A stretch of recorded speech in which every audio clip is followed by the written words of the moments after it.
Hello, this is a little bit of extra information for you on Carrons Antecedents, just to explain what they mean and what Carron suggests are the factors that influence a group and its cohesion. So there are 4 of them to begin with, and the term antecedent, not the easiest word in the world, but it means it's the factors that contribute to cohesion before cohesion develops.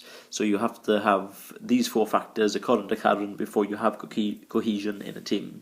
So first of all, if you look at personal factors, so with personal factors, this is the individual member characteristics. So each individual will bring their own personality, they'll bring their own attitudes and their opinions to a group. If performers are very different to each other, then that can lead to a lack of cohesion. You looked earlier on in the lesson about social and task cohesion. Social cohesion is important to get people cooperating with each other and getting people to work together. People are far more likely to stay within the group if they actually get on with each other.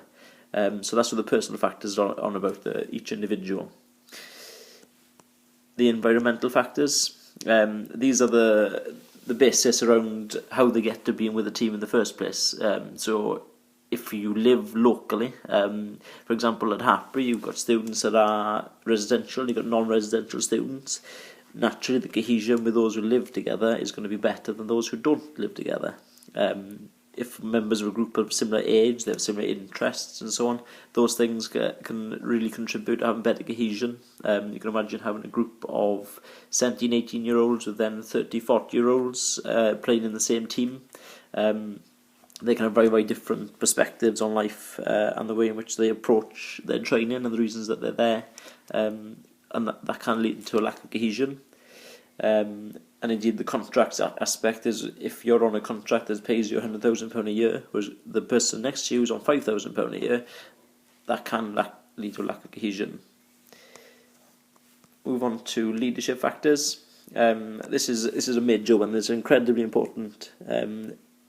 The team might well be cohesive, as in they get on with each other very well and they get very clear goals, but the leaders got to be very cohesive with the team. Their style, the way in which they choose to coach or lead, that's integral to the satisfaction of the performers. For example, some people don't like being told what to do. They don't like getting too much instruction, whereas some coaches like giving a great deal of instruction. Some leaders have personalities which rub their performers up the wrong way, and that can lead to a lack of cohesion between the coach and the performers, and in turn can cause internal issues with the players themselves. So it's important to get some kind of compatibility. Indeed, many coaches lose their jobs in some sports. Football is a great example of managers losing their jobs because they just can't get on with the performers, and so on. And then very finally, team factors. So these are the things within the team. Each individual within the team will bring their own talents, as we talked about within the personal factors, but you've got to trust them, believe in one another. So it's the way in which the team interact with each other because of individual abilities and roles. It's important that abilities are assigned to the right person.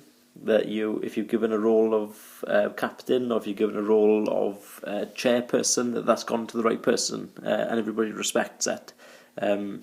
Indeed, the aims what you're aiming towards, that's going to be very, very clear and agreed.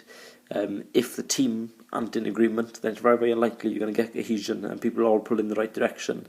So you've got to trust each other, and if there are issues, rather than leaving those things fester, Carron would suggest that they should be dealt with very soon. I think that's an element of common sense in there. So those are Carron's 4 factors that affect cohesion.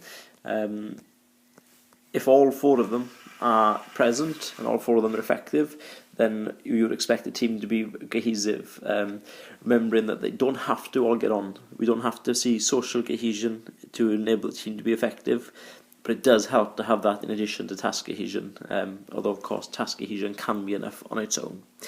Any more questions, let me know.